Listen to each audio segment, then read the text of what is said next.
Hola, bienvenidos a un nuevo video del canal. Hoy te traigo un contenido que te va a hacer reflexionar y, sobre todo, actuar. Vamos a hablar del libro Los Caminos para el Éxito de Aureliano Abenza y Rodríguez. Un texto que no solo inspira, sino que también nos muestra con claridad qué actitudes y decisiones nos acercan o nos alejan del éxito personal y profesional. Si estás buscando motivación real, ideas prácticas y una nueva forma de mirar tus metas, este video es para vos. Quédate hasta el final. El papel de la voluntad. Él fue quien elevó la nación hasta el nivel de los pueblos respetados, haciendo de un país, poco menos que desconocido, una potencia poderosa y hasta culta dentro de la civilización de aquella época. Todo fue obra de una voluntad, por cierto no preparada para la alta misión que se impuso. Huérfano el chico a los 10 años, compartiendo el trono con un hermano y habiendo quedado bajo la tutela de una hermana ambiciosa y enérgica, que adivinaba por las dotes del niño, la inteligencia y la voluntad de éste. Procuró aislarle de la corte y dejarle vivir a su antojo para que fuese un ignorante inofensivo. Por las calles se veía frecuentemente al emperador niño, cual un granujilla, entreteniéndose en organizar batallones infantiles y aprendiendo con los extranjeros los idiomas que éstos hablaban. El trato con gentes de diversos países le hizo aficionarse al parque, a la vida aventurera, a las cuestiones del comercio, la industria, geografía, etc. Cuando cumplió 17 años quiso reinar como verdadero soberano que era. Su hermana pretendió impedírselo, pero las simpatías que su vida callejera le habían granjeado entre el pueblo, hicieron que éste se pusiese a su lado. Y con su auxilio se apoderó del cetro y de su hermana, a la cual mandó encerrar en un convento. Entonces, con una fuerza de voluntad increíble, comienza aquel joven su obra de transformación en el país que iba a gobernar. A la edad en que otros jóvenes, reyes y no reyes, más se ocupan en divertirse que en trabajar, este monarca a quien nos referimos, no piensa más que en ejecutar el plan grandioso que ya ha formado en su mente. Trabajando por sí mismo, vigilando a los que le rodean, escogidos por él como auxiliares suyos, y llevando la actividad más desusada a todas las esferas de la prosperidad pública. Pone sus ojos en el ejército antes que en nada y, para conocerlo bien en todos sus grados y enterarse de las necesidades de cada uno de ellos, se alista como simple tambor, pasa a soldado. Hace guardias como uno de tantos números, acarrea tierra para construir trincheras y parapetos, y así se va formando todo un militar resistente de cuerpo y espíritu.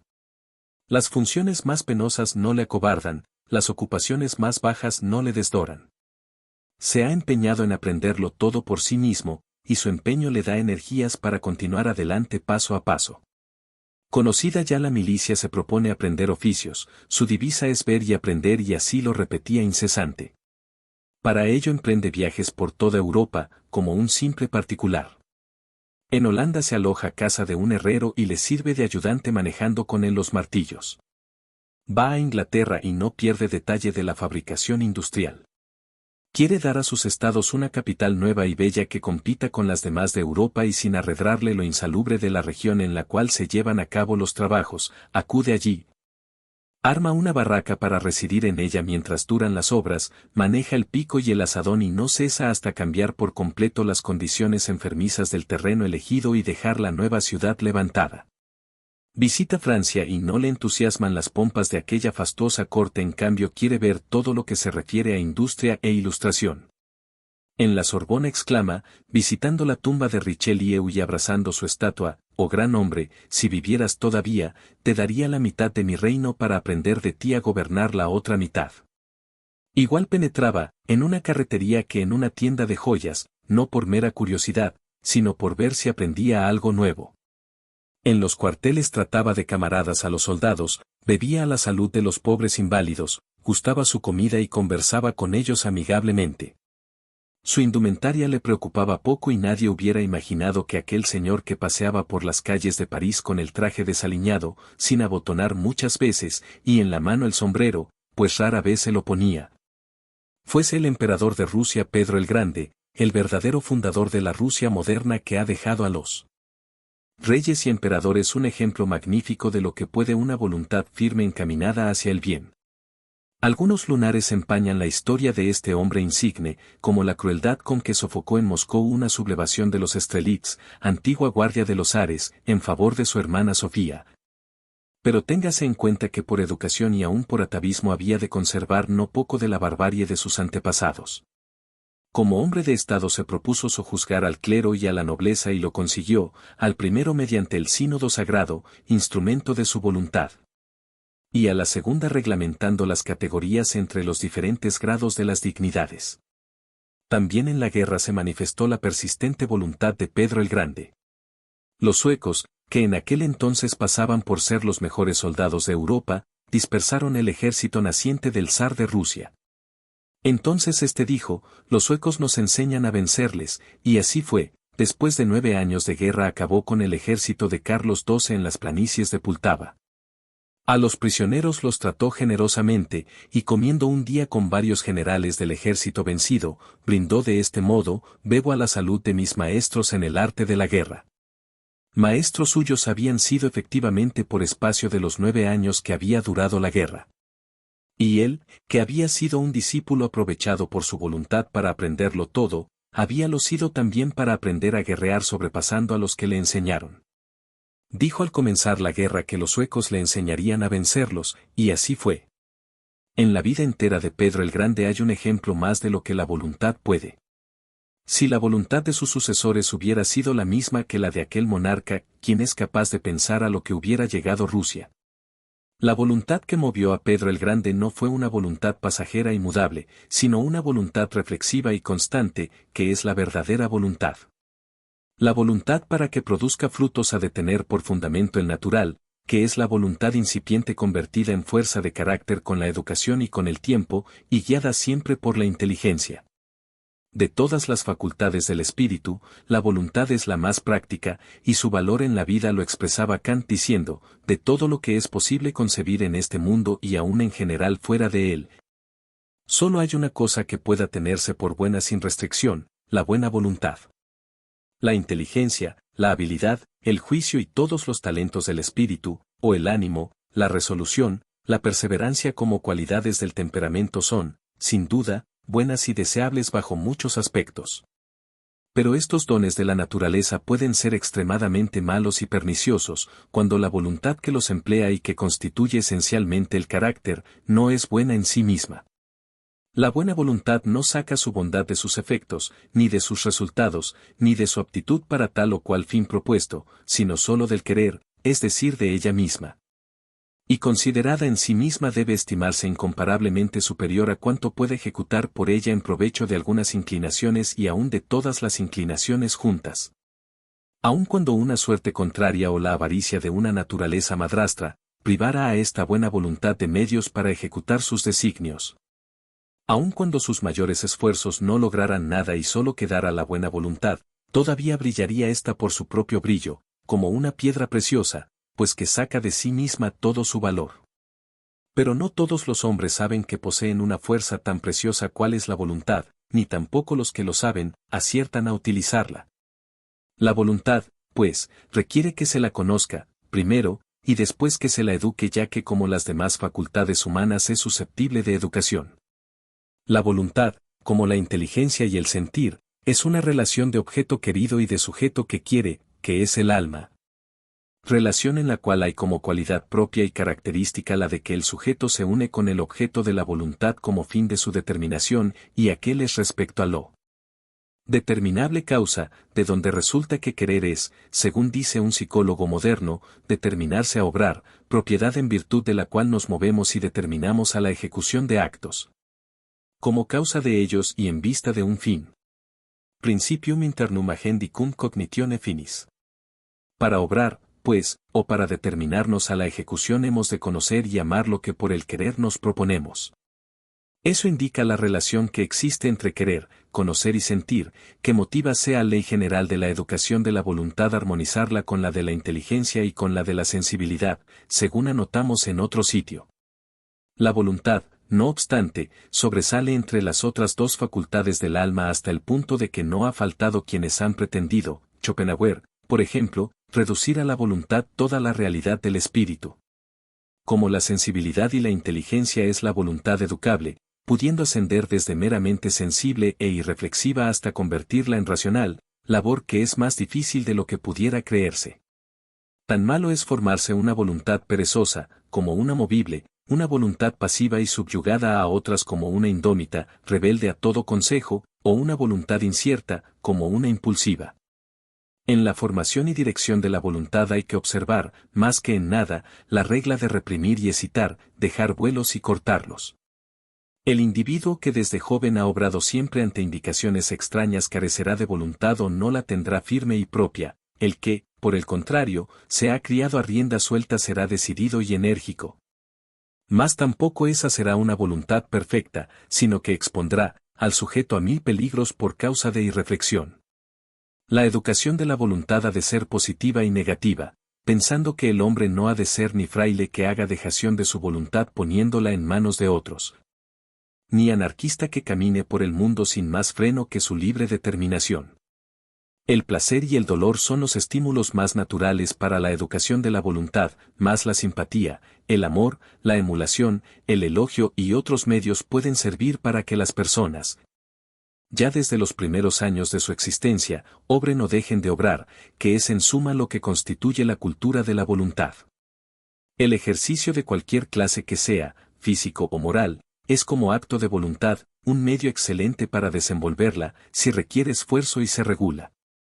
Si el ejercicio es caprichoso y desordenado pervierte la voluntad en vez de educarla.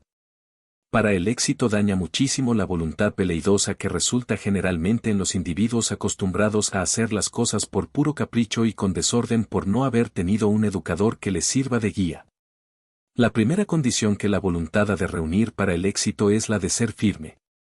Después ha de ser resuelta y decidida, así marchará directa a su objeto sin que los inconvenientes la arredren. Pero ser la voluntad decidida y firme sin acobardarse por los obstáculos no excluye que sea reflexiva. Y una voluntad que reflexione sobre el pasado y piensa en el porvenir ha de ser forzosamente resuelta y ha de obrar con firmeza porque la convicción es su norte.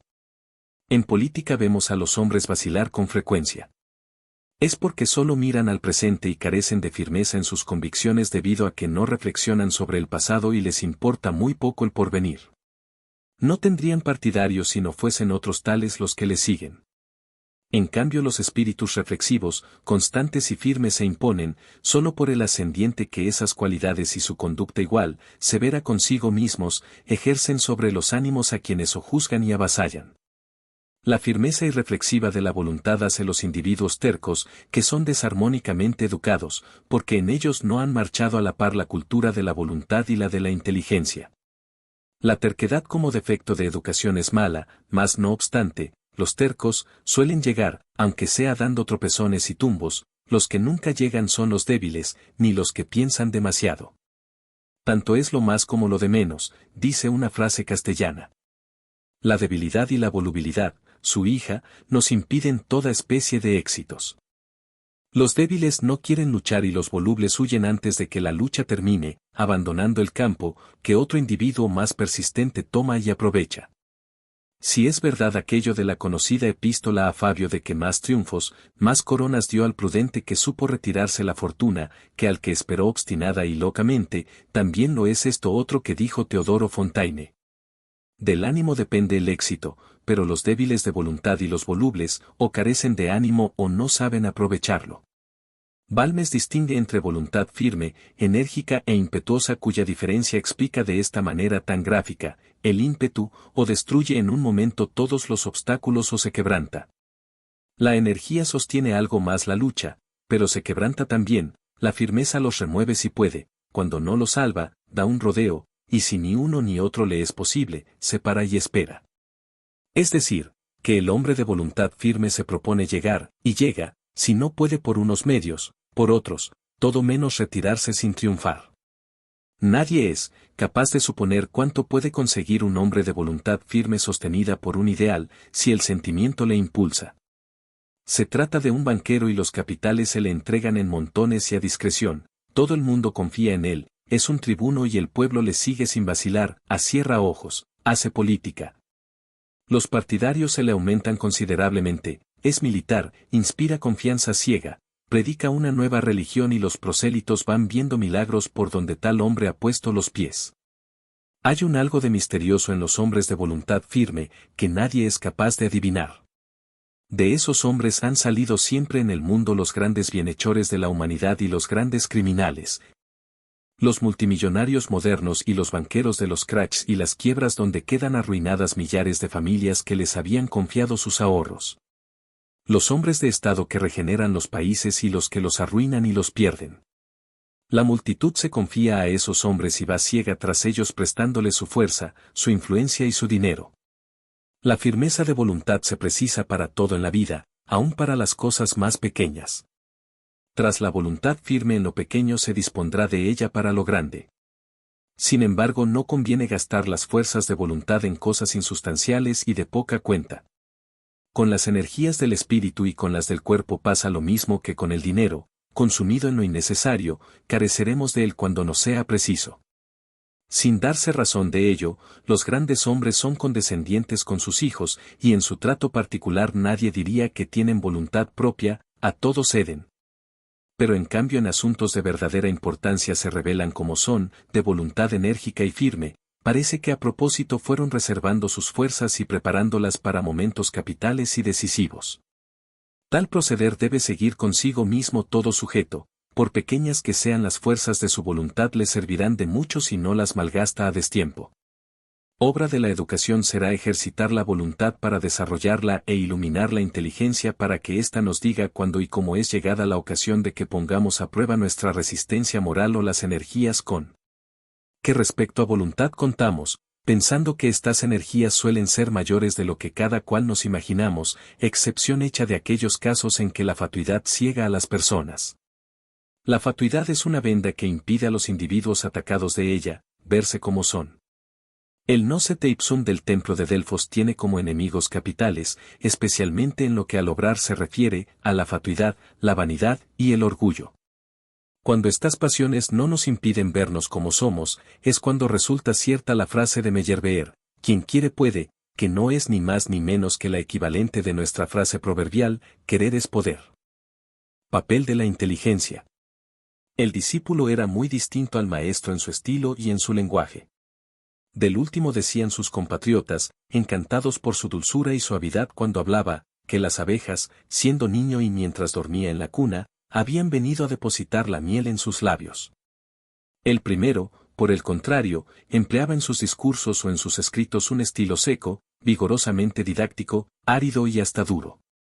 Como todos los pensadores se reconcentraba en sí mismo, huía de la erudición e iba a lo meramente suyo, y a decir la verdad sin mirar si salía de su boca con atildamientos o sin ellos. Todos los filósofos suelen ser así, lo extraño es que su maestro no lo fuese. El maestro a quien aludimos era Platón, el discípulo del cual vamos a ocuparnos era Aristóteles. 20 años estuvo éste recibiendo lecciones de aquel. Había, pues, motivo para que se conociesen y el maestro decía del alumno comparándolo con otro. Aristóteles necesita freno y Genócrates espuela.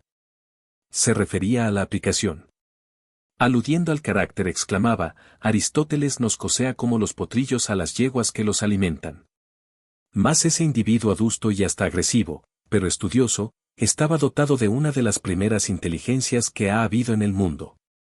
En sus ojos pequeños y penetrantes se adivinaba un monstruoso talento que él cultivaba incansable, sin preocuparse de si su cuerpo débil podría o no responder a las alturas de su inteligencia. Alma toda su persona, por el alma y para el alma vivía, pensando siempre, siempre discurriendo sobre nuevas investigaciones filosóficas. 2 docenas de siglos han transcurrido desde que el preceptor del espíritu humano, como le llamaron los árabes, pasó por el mundo y todavía la filosofía que da frutos más sazonados es la filosofía aristotélica. Mucho fue lo que Aristóteles debió a su educación primaria, a las enseñanzas de Platón, al estado general de la civilización griega y a los recursos que en medios de cultura le proporcionó su discípulo Alejandro Magno. Pero su inteligencia portentosa hizo más que todos esos otros elementos juntos. A un filósofo le basta su inteligencia para investigar y descubrir, aun sin medios y retirado en la soledad de su gabinete, si es observador. Solo con el libro inagotable de la naturaleza tiene ocupación para los días enteros de su existencia. Con lecciones y sin ellas, con bibliotecas y maestros, o sin los unos ni las otras, Aristóteles hubiera sido siempre Aristóteles. Su amor a la verdad era obsesión como lo es en otros, por ejemplo, el amor a lo bello o a lo bueno. Su vasto talento no se saciaba nunca, y lo que los demás no le hubieran dado ya averiguado, lo habría descubierto él. No era, a pesar de que Platón lo tenía por adusto, un hombre Aristóteles sin afectos personales, ni pasiones, era que su amor por la verdad obscurecía todas las demás cualidades. Había en el sentimiento y voluntad firme, pero la inteligencia sobresalía y era la propiedad distintiva de su personalidad. Sería difícil encontrar en la historia otra inteligencia que la superase. La inteligencia sin cultivar es el sentido común por el que no pocas personas se distinguen. La inteligencia cultivada por el ejercicio, el estudio o la aplicación, es la que distinguió a Aristóteles. No vamos a aspirar nosotros a que el mundo se llene de Aristóteles, como no pretendemos que sea infinito el número de los Alejandros, los Demóstenes, los Guillermo Tell, etc. Pero si tiene derecho la sociedad a exigir, en lo que respecta a la inteligencia, que cada cual eduque esta facultad de su alma para hacer uso de ella, no a modo de instinto, que a eso equivale en los seres humanos el sentido común, sino como capacidad racional que sabe el cómo y el porqué de sus aspiraciones. Para lograr éxito en cualquier empresa es preciso conocer bien las cosas, el fundamento de ellas y sus consecuencias, y para alcanzar esto es necesario, a su vez, pensar con acierto. A lo cual solo se llega por una inteligencia cultivada. Hay quien ve mucho en todo, como decía Balmes, pero les cabe la desgracia de ver todo lo que no hay, y nada de lo que hay. A esos hombres les falta una buena vista espiritual, o una buena inteligencia que es la vista del alma o no la tienen educada. Otros, por el contrario, ven bien, pero poco. Los primeros suelen ser, según el mismo filósofo, grandes proyectistas y charlatanes, los segundos se parecen a quien no ha salido nunca de su país, fuera del horizonte a que están acostumbrados. Se imaginan que no hay más mundo. En España encontramos de estas gentes abundancia. Son desequilibrados de inteligencia, los unos por forjarse castillos en el aire, y los otros pobres de espíritu, sin iniciativas, que a nada se resuelven. Si su inteligencia hubiese sido educada ni caerían en ilusiones engañosas, ni en pesimismos infundados. In medio virtus, y a esto conduce la inteligencia racional, o educada. En cualquier oficio o profesión que se emprenda, la razón ha de ser la luz que guíe. Sin ella no son bastantes para el éxito ni los estímulos de la sensibilidad, ni la testarudez del carácter. Sin ella también se dejan perder por pesimismos, por la falta de fe aneja a la ignorancia, triunfos asequibles a nuestras fuerzas. La inteligencia tiene a la prudencia por hija, y la prudencia es condición indispensable para el éxito. Los imprudentes si alguna vez han triunfado ha sido por azar, y no son azares ni casualidades a quienes deba el hombre encomendar su destino. Con la prudencia se pesan y meditan las acciones, se disponen los planes, se combinan los pormenores y el conjunto y se preparan los medios para la realización. Querer realizar algo sin esos preparativos es osadía que se paga casi siempre, a carísimo precio. La prudencia nos lleva a realizar nuestros propósitos en el momento más oportuno, lo cual no es de lo que menos influye para el eficaz resultado. Lo que llevado a cabo en sazón puede constituir un triunfo sorprendente, puede, a destiempo, inutilizarnos para toda la vida. Otra cosa a que atiende el hombre prudente es al orden con que realiza sus empresas. El orden es una base firme de la prosperidad. Por el desorden de una temporada hay quien pierde lo que avanzó en toda su vida de próspera actividad. No es que la inteligencia y el saber engendran forzosamente el orden, pero sí son, como antes hemos dicho, el fundamento de la prudencia, y todo individuo prudente comienza por ser ordenado y por realizar sus actos observando reglas metódicas que facilitan su actividad. Franklin ha dicho que el desorden almuerza con la abundancia, come con la pobreza, cena con la miseria, y se acuesta con la muerte. No a todos los hombres les es dado disponer de una inteligencia esclarecida que les dirija en sus negocios, pero para eso hay negocios más altos y más bajos. La misma prudencia debe servirles para no ilusionarse con aquellas empresas superiores a sus fuerzas intelectuales, ya por ser estas débiles, ya por no estar ejercitadas. Tanto importa conocernos a nosotros mismos, como conocer el negocio que vayamos a emprender, y para ambas cosas hace falta inteligencia capaz, si bien no es preciso que sea sobresaliente. Basta con que sea prudente y racional. En ocasiones, aún el sentido común basta. La vanidad, el orgullo, la soberbia y otras pasiones ciegan la inteligencia de muchos individuos y no les permiten ver con serenidad de ánimo las circunstancias de aquello que emprenden. Así como si ellos comprenden o pueden comprender cuánto se necesita para salir airosos del empeño una vez metidos en él. La mayor parte de los negocios no requieren inteligencias aristotélicas, pero sí vista intelectual suficiente que nos permita sortear los precipicios que por doquier nos ponen en peligro de no conseguir nuestros fines en la carrera por el mundo.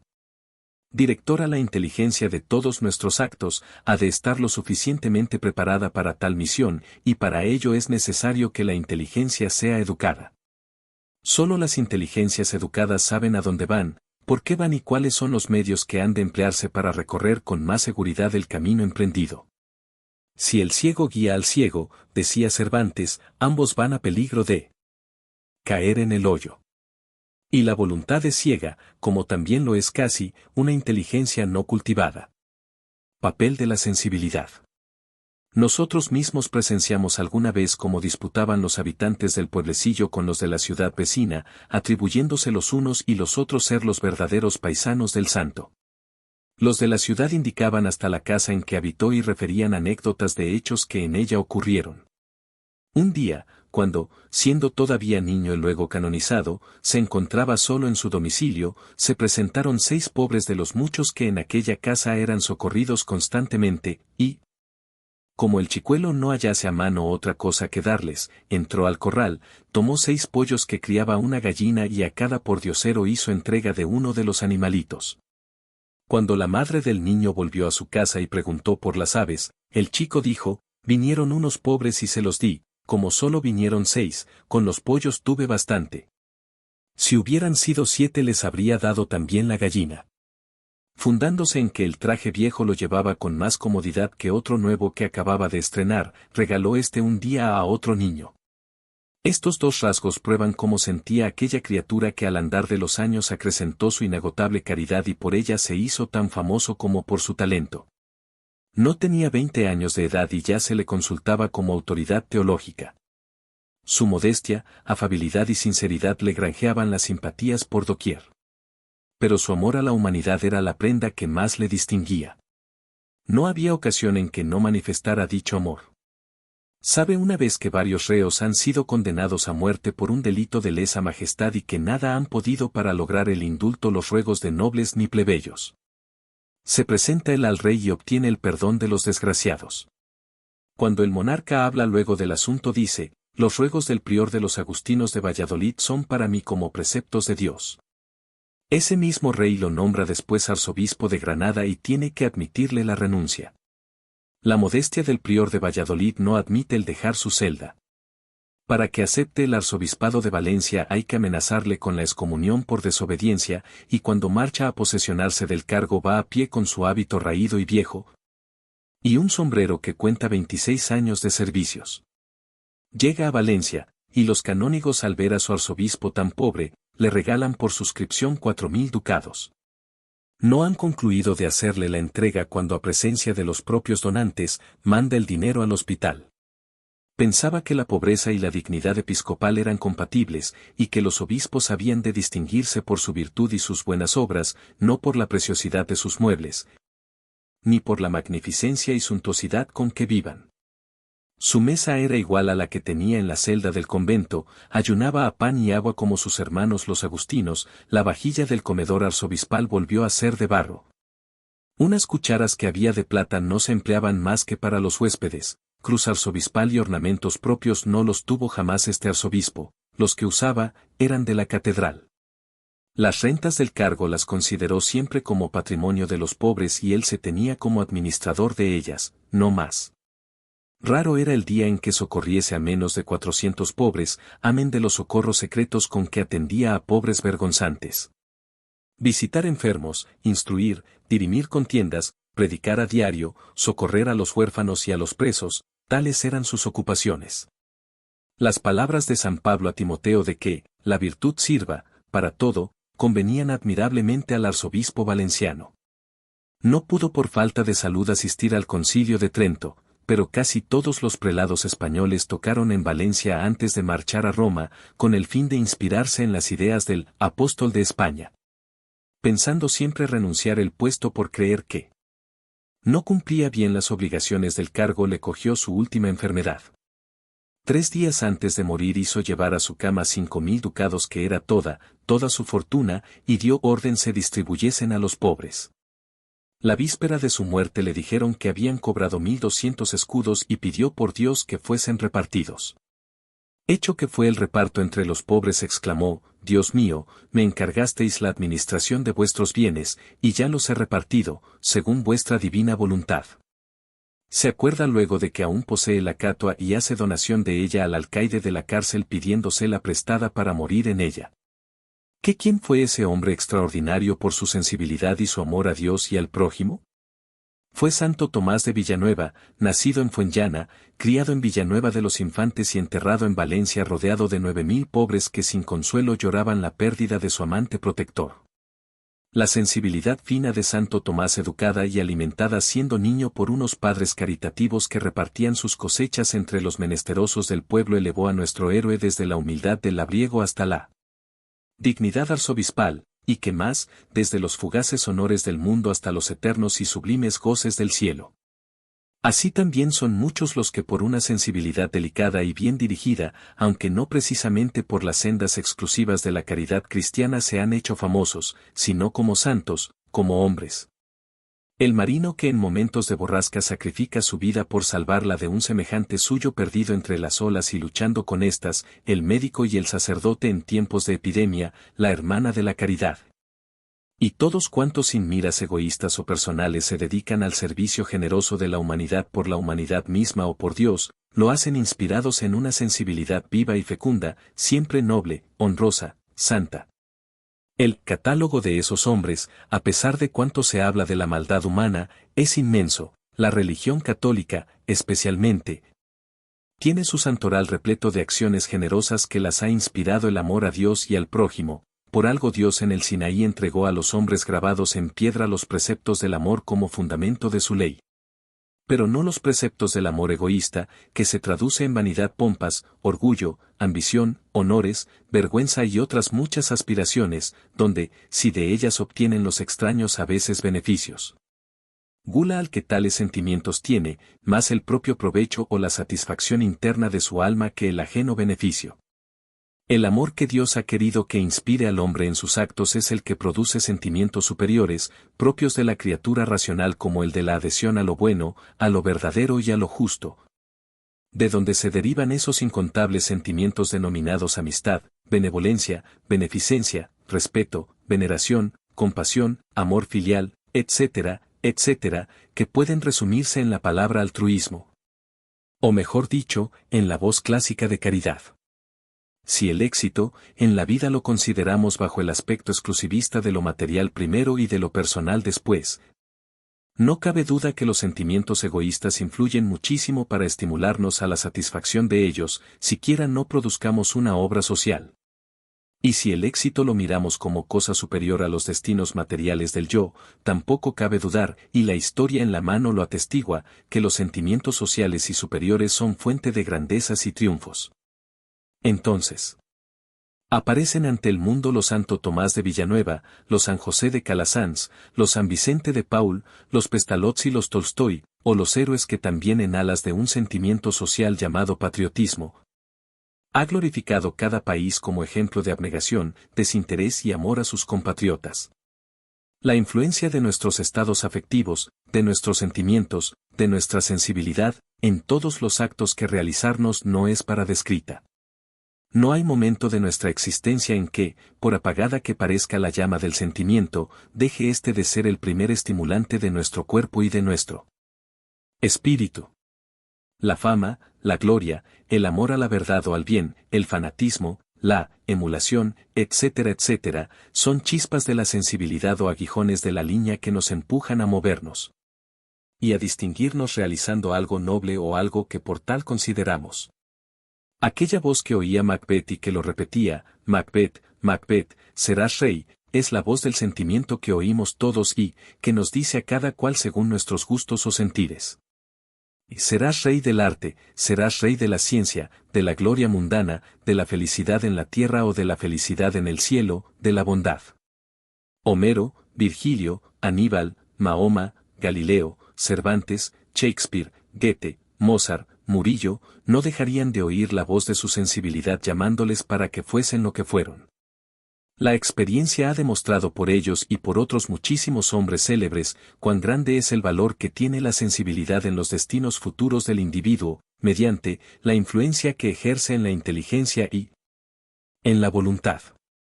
Payot comentando esta cita de Stuart Mill, ni las emociones ni las pasiones humanas han descubierto el movimiento de la Tierra dice, no, ciertamente. Pero tal descubrimiento ha utilizado sentimientos derivados y poderosos sin los cuales no hubiera ejercido influencia alguna en la marcha de la humanidad. Y antes cita la frase de Spencer, de que los sentimientos son los que gobiernan el mundo, y esta otra de Michelet, la exaltación de una idea no es tanto la primera aparición de su fórmula como su definitiva incubación. Cuando fecundada por la fuerza del corazón abre su corola, recogida en el abrigado seno del amor. Lo que se dice de las ideas puede aplicarse a sí mismo a las voliciones, donde la influencia de la sensibilidad no es menos eficaz y patente. Queremos según sentimos, no hay duda, por más que a veces nosotros mismos lo desconozcamos. Hay momentos en que, así el equilibrio afectivo nos hace más aptos para el estudio y la comprensión, nos capacita también mejor para las decisiones razonables y firmes de la voluntad. De igual manera los desequilibrios pasionales nos anulan para toda ejecución o nos impulsan con energía hacia ella, según la índole de las pasiones que obran en nosotros. Aristóteles dijo que el placer en la flor de la actividad, mas también se piensa, que el dolor es su condimento y que sin dolores no habría placeres. Siendo ambos tan correlativos, no es extraño que por el placer unas veces y por el dolor otras, obremos o nos anulemos para las acciones, que son efectos de la voluntad movida por la sensibilidad o aniquilada por ésta. Como fuerza impulsora ejerce la sensibilidad gran influjo sobre la inteligencia y la voluntad por el entusiasmo que comunica a la una para la investigación de la verdad, y a la otra para divulgarla o sostenerla hasta con la muerte si es preciso, así como para vencer cuantas dificultades se opongan a nuestras resoluciones sean del orden, que sean. Animado del amor a la verdad y del sentimiento de hacer bien, a sus semejantes inventa Carlos Teller una máquina frigorífica base de una nueva industria en la que haya empleados millones de duros y millones de hombres y con la cual se habrá aliviado la miseria fisiológica de generaciones enteras. El inventor no obstante, muere en la mayor pobreza, sin que su patria, que tanto se precia de proteger a sus sabios, le socorra en su desoladora ancianidad. La conserje del edificio, donde el sabio, muere se encarga de suministrarte las últimas tazas de caldo. Si Teillier no hubiera estado sostenido por los estimulantes de su viva sensibilidad y amor a la verdad y al bien como era posible que su espíritu, amargado por el desagradecimiento de su patria primero, y de la sociedad entera después, ¿no hubiera desfallecido mucho tiempo antes de pena más que de hambre? Lo que comúnmente llamamos energías de la voluntad, fortaleza del carácter, son con frecuencia alientos que la sensibilidad presta a la voluntad, a la inteligencia, al cuerpo mismo.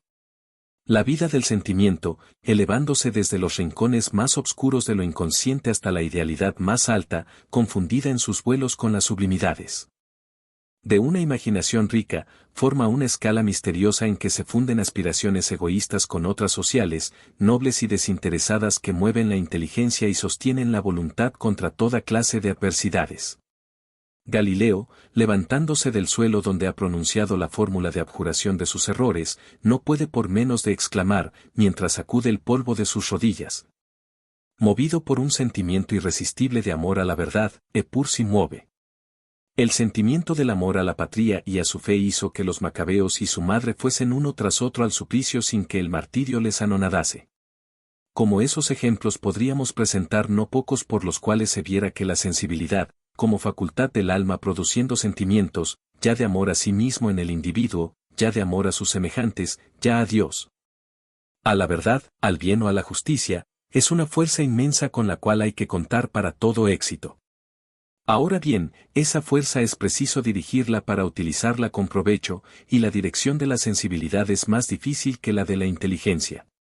La sensibilidad ante todo es más que las otras facultades del espíritu, un don natural en el que por tener poca influencia las imposiciones extrañas, se necesita saber aprovechar las circunstancias y los momentos. Al par que no desconocer cuánto pueden influir para sentir bien o mal los instintos, el temperamento y la herencia. La dirección y cultura de los sentimientos tiene dos partes, una negativa para reprimir las tendencias bajas y aun las nobles si son pasionales, y otra positiva para que se ejerciten y practiquen las tendencias elevadas. Sin llegar tampoco basta la pasión. Armonizar la educación positiva y negativa de la sensibilidad debe ser la aspiración en la cultura de dicha facultad del alma. Ni sentimentalismo excesivo, ni dureza, dentro de estos límites, vengan ejercicios de sentimiento para desarrollar nuestra sensibilidad. En España las crueldades con que familiarizamos a la juventud, mediante las corridas de toros, la persecución de que hacemos objeto a los pájaros y el poco precio en que hacemos a los árboles, motivan, con mucha ignorancia, una falta de sentimientos, que de los animales y las cosas se traduce después a las personas y a las ideas, siendo la causa de que cada día haya menos compasión, menos beneficencia, menos caridad, menos patriotismo, menos sentimientos nobles, en una palabra, y más sentimientos superficiales, egoístas y bajos.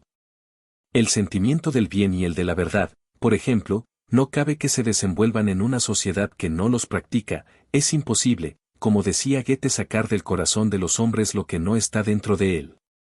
Este es el defecto más grave de la sensibilidad española, no tener nada en el corazón, es decir, nada que tienda al bienestar de los demás, sino al placer propio. Por eso entre los españoles no desempeña la sensibilidad el papel que como fuerza para el éxito tiene en otros pueblos. Silvela decía que éramos un país sin pulso, el pulso nace del corazón y en el corazón anidan los sentimientos. Jacinto Benavente, dirigiéndose a los niños, pronunció estas palabras: con palabras y con ejemplos es preciso educar la sensibilidad del niño, despertar su simpatía por cuanto existe y vive a su alrededor. Los españoles carecemos de ese precioso don de la simpatía, que es comprenderlo y amarlo todo. Si en lo geográfico somos una península, en lo espiritual somos un archipiélago, separados unos de otros como islas espirituales. Somos toscos y duros, y toda la vida española adolece de esta sequedad de nuestro espíritu. Somos pobres y nuestra vida es dura, como la vida es cruel con nosotros somos también duros y crueles. Y es que cuando somos crueles con los demás, alguien fue antes cruel con nosotros. Solo muy altos y nobles espíritus saben volver el dolor en bondad y en dulzura, y en otro lugar del mismo discurso, hablando también de la sensibilidad infantil, dice el insigne dramaturgo: si hoy los niños dan suelta a los pájaros y mañana van los padres a los toros, ¿a qué lección se inclinará su espíritu? Benavente, expresándose así, comprende que la crueldad es una perversión de los sentimientos a la que hay que oponer la simpatía no solo en favor de los animales, sino de las plantas y de todo cuanto nos rodea. La simpatía natural que tenemos a nuestros padres y hermanos debemos extenderla desde pequeños a todas las personas y cosas, especialmente a las personas, cosas y animales que por su estado de indefensión más protección necesitan de los espíritus sensibles y generosos. Y si para ello no basta o no tenemos vocación de ser santos Tomases de Villanueva, seamos, si es preciso, Quijotes, que será el caso más justificado de embrazar la adarga, llevados de nuestra sensibilidad para desfacer en tuertos. Y buena falta nos hacen hombres que lleguen a la celebridad por sus sentimientos de amor a la justicia, a la verdad y a la humanidad perseguida sin motivo, como llegó Don Quijote. El eminente hombre que preside la República de los Estados Unidos, señor Woodrow Wilson, ha dicho: nos es preciso dar corazón al pueblo, arrojando de la política, de los negocios y de la industria todo lo que está sin corazón. Viene a ser lo mismo que en su inmortal obra Germán y Dorotea escribió Goethe: es imposible sacar del corazón de los hombres lo que no está dentro de él. Y si el alma del hombre carece de sentimientos, hay que imprimírselos para que se busque el bien recíproco, no el bien personal y egoísta, que es por donde los pueblos comienzan a perecer. Solo los hombres de corazón son capaces de dar cumplimiento a la máxima evangélica de amaos los unos a los otros. La palabra yo es aborrecible, según Pascal. Y hasta acá llegamos con este capítulo de los caminos para el éxito de Aureliano Abenza y Rodríguez. Espero que te haya inspirado tanto como a mí y que te motive a seguir construyendo tu propio camino hacia tus metas. Si te gustó el contenido, no te olvides de dejar tu like, comentar qué parte te resonó más y, por supuesto, suscribirte al canal para no perderte los próximos videos. Gracias por estar del otro lado y nos vemos en el próximo.